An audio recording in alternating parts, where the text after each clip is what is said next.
Bonjour, bienvenue dans Mardi Miracle. Nous avons beaucoup de choses à voir ensemble aujourd'hui, comme d'habitude. J'espère que la journée a bien commencé pour tout un chacun. Vous pouvez entrer et je vous attends.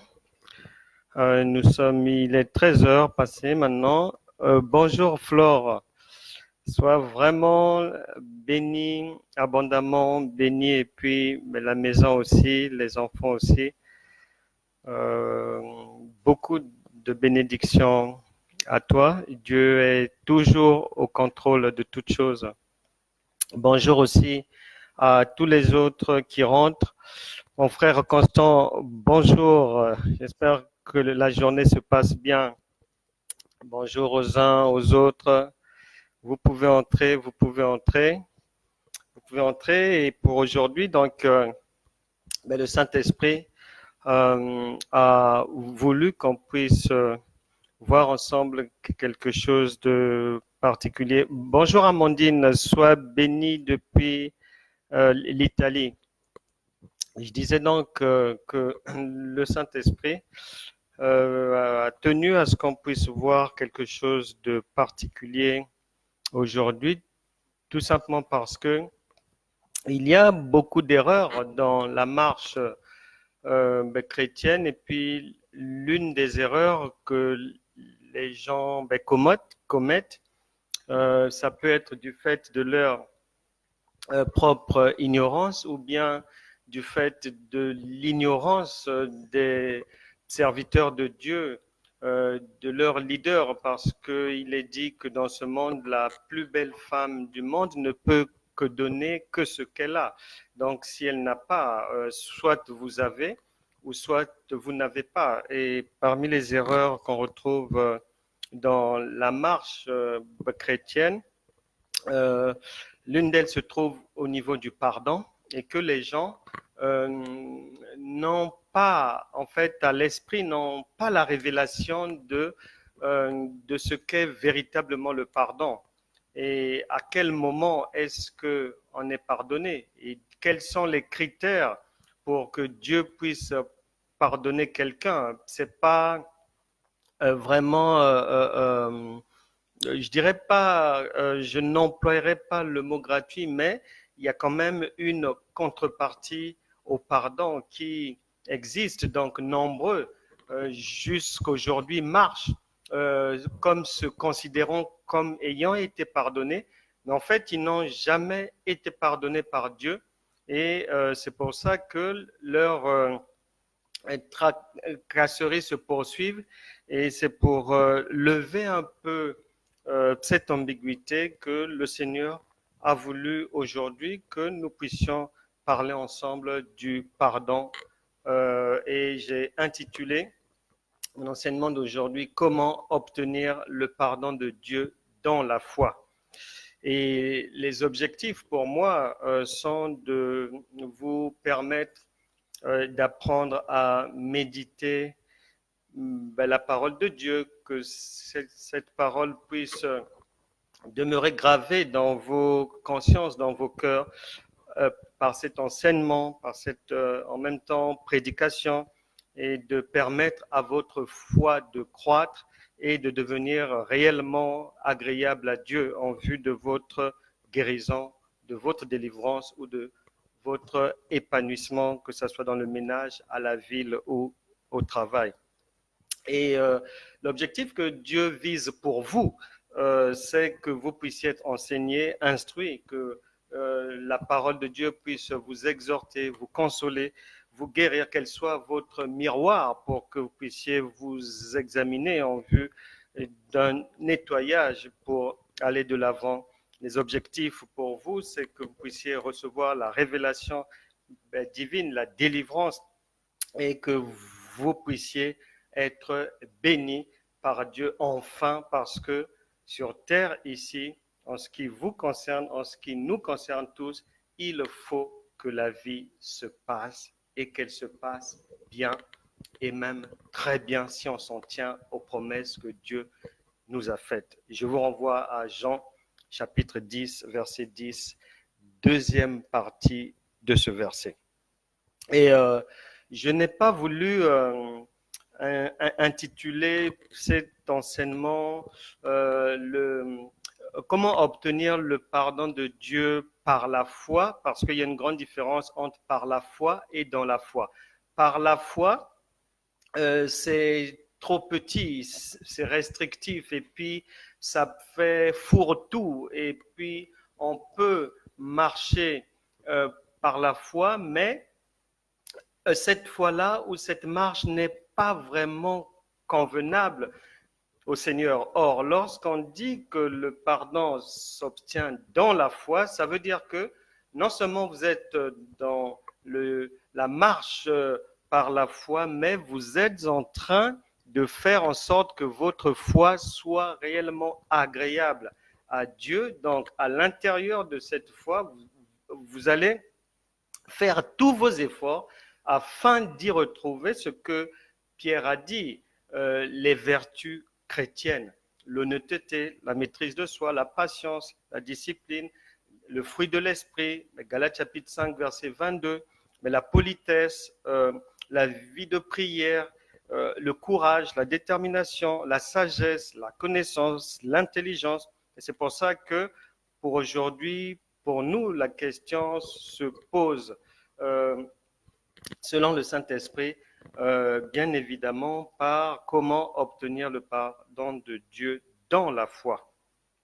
Maintenant, lorsqu'on parle du pardon de Dieu, il y a une chose, c'est que généralement, quand quelqu'un demande pardon, par coutume, par habitude, par tradition, on fait croire aux gens que systématiquement, une fois qu'on a demandé pardon, ou bien une fois, mais qu'on s'est couché par terre dans le jeûne, la prière et autres, on est pardonné. Non, ça ne se passe pas comme ça. Lorsqu'on demande pardon à Dieu, on passe de la zone péché et on vient demander, on décide de sortir de cette zone-là, de confesser son erreur, son péché à Dieu. Et là, on passe de la zone noire à une zone tampon, où Dieu nous met en observation. Pour observer si est-ce que vous n'allez pas faire comme les chiens, aller reprendre votre vomi. Il observe d'abord dans cette zone tampon avant maintenant de vous faire passer définitivement à la lumière et puis de vous accorder d'une manière définitive le pardon. Et pour qu'on puisse ensemble bien comprendre ces choses, bien comprendre cette profondeur de Dieu, on va les lire ensemble. Un texte contenu dans l'évangile de Marc, Marc chapitre 10, versets 46 à 52. Marc chapitre 10, versets 46 à 52. Je vais prendre au hasard, tiens, Constant, fais-nous la lecture de Marc chapitre 10, versets 46 à 52. Et donc, pour planter le décor de ce texte merveilleux, c'est Jésus-Christ, il est à Jéricho. Jéricho fut une ville maudite par le prophète Élisée. Et là, Jésus-Christ est arrivé à Jéricho et puis au moment où il s'apprête à sortir de Jéricho, il nous est dit, ils arrivèrent à Jéricho et lorsque Jésus en sortit avec ses disciples et une assez grande foule, le fils de Timée, Bartimée, mendiant aveugle, était assis au bord du chemin. Lui, il était mendiant et aveugle, mais en ce qui te concerne aujourd'hui, quel est ton problème? Qu'est-ce qui se passe dans ta maison? Est-ce qu'au boulot, ça marche? Est-ce qu'avec le conjoint, ça se passe bien? Est-ce que financièrement, la bénédiction est sur ta tête? Est-ce qu'avec le voisinage, avec la famille, tout va bien? Et la santé, est-ce qu'elle est bonne? Donc lui, Bartimée, il a un problème d'aveuglement, il ne voit pas. Et toi, ça peut être la maladie, ça peut être des conflits avec les gens. Et donc, bref, on continue, verset 47, il entendit que c'était Jésus de Nazareth et il se mit à crier, Fils de David, Jésus, aie pitié de moi. Fils de David, Jésus, aie pitié de moi. Donc, c'est ce que nous aussi, nous faisons lorsque nous avons une situation qui se pointe devant notre porte et qu'on n'arrive pas à solutionner malgré la bonne volonté. Donc, le recours et l'avantage que nous avons en tant qu'enfants du royaume de Dieu, c'est que nous avons un Père qui pourvoit toujours à nos besoins. L'Éternel est mon berger, je ne manquerai de rien. Peu importe le problème, peu importe la difficulté. Et Bartimée, dans sa souffrance, a appris que Jésus-Christ était à Jéricho, il s'est présenté. C'est comme vous, la parole est en train d'être libérée en même temps qu'elle est libérée. Si vous vous répentez, si vous décidez de vous mettre en harmonie avec elle, si vous décidez de marcher selon cette parole qui est libérée, le Seigneur se disposera à venir à votre secours. Hébreux chapitre 3, verset 15 dit, aujourd'hui, si vous entendez sa voix, n'endurcissez pas votre cœur. Et donc, lorsqu'on demande pardon à Dieu, on est mis dans une zone stationnaire. Et Dieu nous observe à ce moment-là pour voir est-ce que ce qu'on a dit, c'est du pipeau? Est-ce que ce qu'on a dit, on l'a dit par la chair? Est-ce qu'on est vraiment déterminé à sortir de ce péché? Sommes-nous influençables? Est-ce que quelqu'un, un païen ou quelqu'un inconverti ou quelqu'un mal circoncis, mal baptisé, ne nous ferait pas changer d'avis? Dieu regarde, il observe, il veille. La Bible dit que ses yeux parcourent la terre entière. Si vous pensez que lorsque vous êtes seul dans votre chambre et que vous vous masturbez, si vous pensez que Dieu ne vous voit pas, il est devant votre sexe. Et il vous parle certainement. Mais vous n'y prêtez pas attention, pensant que vous êtes seul. Un être humain sur terre n'est jamais seul.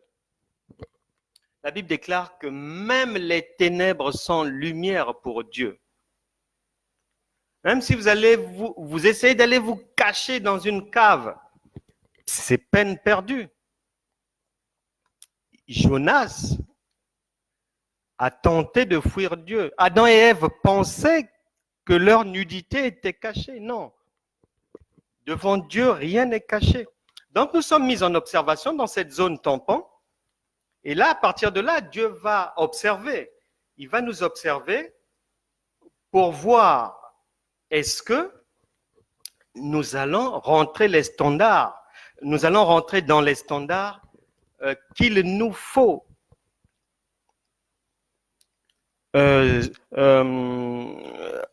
Avoir dans notre marche, dans les standards de Dieu, pour être agréable à Dieu. Romains chapitre 12, versets 1 à 3. Et l'une des premières choses, lorsqu'on se trouve dans ce stationnement, on a fini de demander pardon, couché, assis, comme vous voulez, Dieu, il n'en a que faire. Il entend seulement ce qui sort de votre bouche et il veut voir si ça vient de votre cœur, de votre foie, de votre estomac, de votre chair. Il attend, il vous regarde. La première des choses à voir, c'est ce qu'on appelle la diligence, la capacité à rapidement mettre en pratique les instructions de Dieu. Vous avez décidé de sortir de tel péché. Bon, C'est bien, c'est verbal. Mais est-ce que maintenant vous marchez d'une manière opposée à ce péché? Donc, il vous regarde. Il faut une obéissance immédiate. Si vous demandez pardon au Seigneur d'avoir cramé votre corps, qui est un prêt de Dieu, vous avez fumé pendant 15, 20, 25 ans, vous demandez pardon, mais Dieu va d'abord observer si vous allez fumer encore ou pas. Est-ce que vous allez encore vous promener avec les amis qui fument? Ou vous allez décider de prendre vos distances? Et Dieu va voir, il observe. Et même si vous n'avez pas encore franchi le cap de la demande du pardon, mais à partir du moment où vous avez d'une manière ou d'une autre entendu la parole de Dieu, vous n'avez plus d'excuses devant Dieu. Un jour, je me trouvais avec ma femme, on était à Brazzaville. Et donc, le matin, en s'apprêtant, en commençant la journée, on parlait comme ça de la parole de Dieu. Et dans notre échange, je lui disais, chérie, tu sais, est-ce que tu sais que les gens se trompent lorsqu'ils pensent que la parole de Dieu s'écoute uniquement dans une église? Est-ce que tu sais qu'ils se trompent lourdement? Elle me demande pourquoi, je lui explique non, parce que la parole de Dieu, Dieu nous l'envoie de multiples manières. On peut avoir une Bible, nous avons reçu la parole. Dès qu'on en a une, on commence à lire. Dans votre livre de vie, dans le royaume de Dieu, les scribes qui sont mentionnés, qui sont chargés de mentionner tous vos faits et gestes, écrivent. Elle a réceptionné la parole de Dieu en date de. Donc, plus d'excuses. Et je lui disais, par exemple, comme on était en Afrique, lorsqu'on va dans un marché, et des fois dans les marchés, il y a des haut-parleurs qui passent soit la musique, soit des messages, des communiqués et tout. Et je lui disais, est-ce que tu sais que pour Dieu, lorsque on passe dans un marché comme ça, et qu'il y a la parole de Dieu qui est prêchée, immédiatement, tous ceux qui sont dans ce marché, qui comprennent cette langue, dans leur livre de vie, il est mentionné qu'ils ont entendu l'appel à la repentance, ils ont entendu la parole de Dieu. Tel jour, on leur a dit ceci, à telle heure. Plus d'excuses. À partir de ce moment-là, elle me disait, ah bon, je lui disais oui. Et de diverses manières comme ça, tu arrives au bureau, un collègue a oublié un magazine où il y a l'appel à la repentance et tout. Bon, si tu n'as rien à faire, tu feuillettes, tu lis comme ça, mais sache que même si pour toi, c'est un passe-temps, ben, dans le royaume de Dieu, dans ton livre de vie, ça sera bien mentionné que a lu telle parole, tel jour, à telle heure. Tout est mentionné. On me dit, ah bon? Donc, on échangeait comme ça. Il était environ 7 heures du matin. Et en commençant la journée, ce jour-là, on avait prévu aller évangéliser devant le CHU de Brazzaville parce qu'il y a du monde, c'est un endroit vraiment de passage. Et il y a plein de bus là, vraiment, ce sont des endroits propices à l'évangélisation. On arrive, je tenais les évangiles, j'étais devant et je suis allé me pointer devant le grand portail de cet hôpital. Et j'ai commencé à donner aux gens les évangiles, un évangile, 2, 3. Je n'en avais pas fait 10 Et il y avait des gens dans des bus qui saisissaient aussi. Je n'en avais pas donné 10 lorsque un monsieur, ayant saisi l'un des évangiles, est venu se positionner derrière moi. Il était en fait derrière moi, mais il était un peu dans une position surélevée. Et là, il va dire ceci, pendant que je continuais à donner les évangiles aux gens, je l'entends dire ceci, il appelait les gens, voici la parole de Dieu, elle est là, elle est en train de passer, vous n'aurez plus d'excuses de dire qu'on ne vous avait pas donné la parole de Dieu, qu'on ne vous avait pas proposé la parole de Dieu. Elle est là, c'est maintenant qu'il faut venir la chercher. Votre jour, c'est aujourd'hui. Donc, moi-même, qui étais venu là pour évangéliser, mais voici un évangéliste qui m'avait rejoint et il a sorti exactement 2 à 3 phrases que j'avais sorties dans notre chambre à ma femme le matin. Et ma femme, elle n'en revenait pas. Elle était surprise. Et c'est comme ça que Dieu lui confirmait que oui, ce que ton mari t'a dit, ben c'est vrai. Mais vous l'aurez souvent. Or, la parole, on la reçoit de diverses manières. Et lorsqu'elle est libérée comme maintenant, ben, soit vous la recevez et Dieu vient à votre secours, soit vous la recevez par la chair et elle tombe sur une mauvaise terre. Mais sachez quand même que dans le royaume de Dieu, on a pris acte que la parole vous a été prêchée, vous a été proposée. Donc, pour obtenir le pardon de Dieu lorsqu'on est en observation, il y a cette diligence-là à avoir, c'est-à-dire cette rapidité à obéir à Dieu, rapidité dans le changement de cap, changement de vie, changement de la manière de marcher. La deuxième chose qu'il faut avoir lorsqu'on est dans la zone stationnaire d'observation, c'est la haine du péché. Le Saint-Esprit va veiller à bien vérifier si dans votre cœur, il ne reste pas de... N'avez-vous pas laissé quelques bribes de ce péché? Il va veiller à ça. Est-ce que le cœur est bien nettoyé? Est-ce que c'est propre? La Bible déclare dans Proverbes chapitre 8, verset 13, il est écrit que la crainte de l'Éternel, c'est la haine du mal. La crainte de l'Éternel, c'est la haine du mal. Il n'est pas dit que la crainte, on prouve à Dieu qu'on le craint par la prière, non. Par le jeûne, non. Par les offrandes, non. Par la présence à l'église, non, non, non, non, non. Loin de là. La crainte de l'Éternel, c'est la haine du mal. Proverbe chapitre 8, verset 13. Et la haine du mal doit pousser tout un chacun, surtout lorsqu'on est mis en observation par Dieu. Aller se défaire, aller se dépouiller du vieil homme,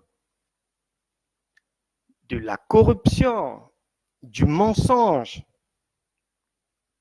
du bavardage excessif, la convoitise des yeux. Il faut qu'on puisse vous voir être déterminé à vous éloigner du mal. Obligatoirement. On va lire Proverbe chapitre 6, verset 16. Là-bas, il est écrit ceci. Proverbe chapitre 6, verset 16. Et Dieu va veiller, le Saint-Esprit va veiller dans cette surveillance-là. Les anges de Dieu, comme vous êtes dans la zone stationnaire, provisoire, mais c'est comme lorsque quelqu'un est en transit dans un pays, tu quittes Sofia en Bulgarie, tu veux aller à Rome, tu es de transit à Paris, tu es dans une zone de transit. Tu n'es pas arrivé au bout de ton voyage. Et c'est dans cette zone-là que nous sommes mis par le Seigneur en observation. Proverbe chapitre 6, verset 16 dit ceci. Il y a 6 choses que est l'Éternel, et même 7 qu'il a en horreur. Les yeux hautains, la langue menteuse, les mains qui répandent le sang innocent, le cœur qui médite des projets iniques, les pieds qui se hâtent de courir vers le mal, le faux témoin qui dit des mensonges et celui qui excite des querelles entre les frères. Alors la question pour nous, c'est de savoir où êtes-vous par rapport à ces 7 choses en horreur à l'Éternel qui, si elles demeurent en vous, ne peuvent pas vous permettre de sortir de la zone de transit. Ce n'est pas possible. Même si votre chair vous trempe, en vous faisant croire que Dieu vous a pardonné, mais Dieu ne change pas. Son oui est un oui, son non est un non. Même si que tu aies l'information ou pas, il est de ta responsabilité de tout faire pour avoir le point de vue de Dieu à ton sujet. Est-ce que tu lui es agréable ou pas? 1 Corinthiens chapitre 6, versets 18 et 19.